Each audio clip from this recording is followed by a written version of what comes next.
Nayato Watari was a shy and awkward 16-year-old boy who cared deeply, maybe too deeply, about his little sister, Suzu. Ever since their parents died 2 years ago, Nayato had taken on the role of both brother and parent. The two of them had been passed from one relative to another, never staying in one place for long. Recently, they moved in with their aunt, Tameo, a strange woman who lived in a quiet house on the outskirts of Tokyo. One morning on the way to school, Nayato passed through a sunflower field and locked eyes with a girl who looked strangely familiar. It reminded him of his childhood, when he and a girl once played in a garden that she later destroyed before disappearing without saying goodbye. At school, a classmate asked if Nayato wanted to join a club. As always, he politely said no. He had to take care of his little sister. His classmate muttered that Nayato always used that as an excuse.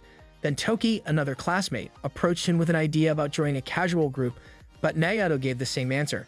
Toki respected him for being such a caring brother and said he was also really close with his grandfather. Nayato was glad that Toki didn't tease him like others, calling him sister-obsessed.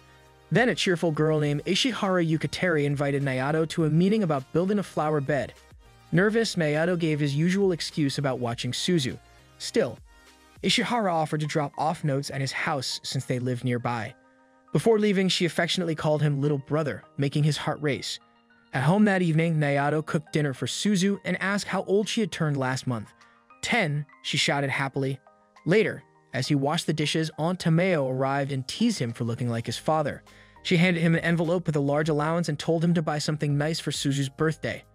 Then, oddly, she joked that giving him money felt like giving it to her big brother. Nayato found her behavior strange. She never left the house and always stayed locked in her room. The next morning, Suzu asked him for help with her hair. Nayato said she should learn to do things herself, but Suzu insisted that he always take care of her.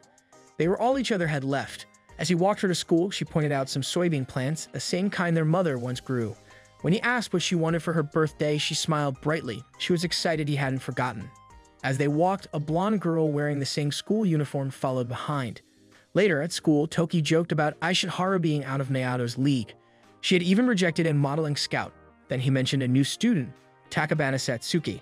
Hearing that name made Nayato freeze. After school, the same blonde girl from earlier called his name. Her voice sent chills down his spine. He tried to ignore her, but she chased after him.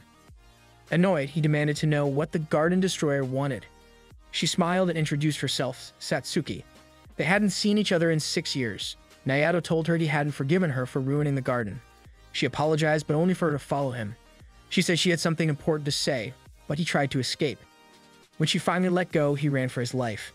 A few blocks away, he picked up Suzu and rushed home, not wanting to be caught. At home, Suzu asked who the girl was, but Nayato just said it was no one.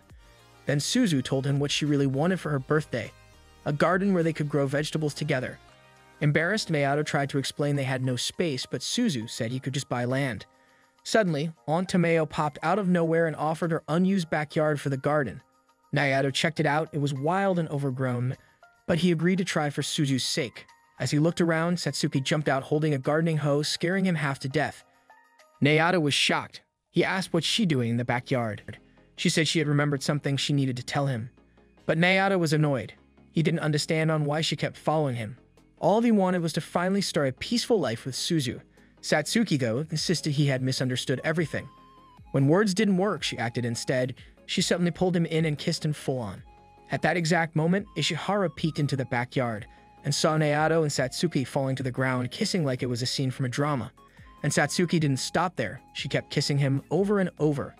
And truthfully, Nayato wasn't sure he hated it. He woke up later in bed, confused. Aunt Tameo stormed in, calling him a pervert, and warned him not to mess around in her yard again. The next morning, Nayato tried to tell Suzu that nothing was going on with the blonde girl. But Suzu, clearly jealous, ignored him and ran off to work on the garden by herself. Nayato wondered why Suzu didn't remember Satsuki at all. At school, Ishihara wondered if she had really seen Nayato kissing Satsuki. When Nayato showed up and apologized for missing the meeting, Ishihara seemed distant. Just then, Satsuki appeared, cheerful as ever, teasing Nayato about his interest in girls with certain features, clearly referring to Ishihara. Embarrassed, Nayato dragged Satsuki away. On the balcony, she returned the gardening hoe she had borrowed 6 years ago. She reminded him of the times they spent in Shinshu, how they became close friends after he offered her a tomato. His mom once said the girl had a crush on him, but then she destroyed the garden and vanished. In the present, Nayato asked her why. She still refused to explain but said she wanted to truly apologize. She even suggested he could punish her in a naughty way, but Nayato yelled at her to stop messing around. Feeling guilty, she left. Later, Toki asked Nayato to help with something. On the way home, Nayato noticed Ishihara avoiding him. She used to be his comfort in high school, but now everything felt messy. Then Satsuki showed up carrying Suzu, who had hurt her knee. Nayato panicked and grabbed his hoe, but Suzu explained that Satsuki had only helped her and even joined in the garden work. Suzu said she remembered Satsuki from their old house in Shinshu and didn't mind them being friends. That evening, Satsuki walked home with them. She claimed that the garden in Shinshu had actually belonged to her before the Wataris moved in. Before she could explain more, Ishihara showed up and asked to talk alone.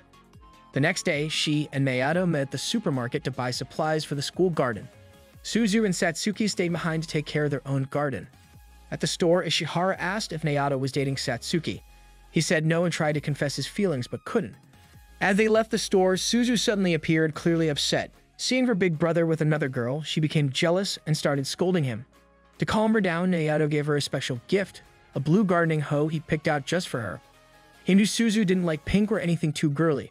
While they were talking, Satsuki quietly slipped away without saying anything. Then, out of nowhere, Ishihara blurted out that she loved Nayato. She said it was because of how kind he was to his sister. Realizing what she'd said, she panicked and tried to take it back. But she was so embarrassed, she ended up running away. Suzu looked around and asked where Satsuki had gone. Back home, Suzu proudly showed off her new hoe to Aunt Tamo. Meanwhile, Nayato stepped outside, wondering if Satsuki had somehow wandered into the backyard again. Sure enough, he saw a flash of blonde hair in the garden, just like that summer 6 years ago. Satsuki welcomed him back and asked how his date went. Nayato explained, awkwardly, that he was only with Ishihara because the rest of the group didn't show up. Satsuki laughed and said she wanted to go on a date too, but quickly brushed it off as a joke.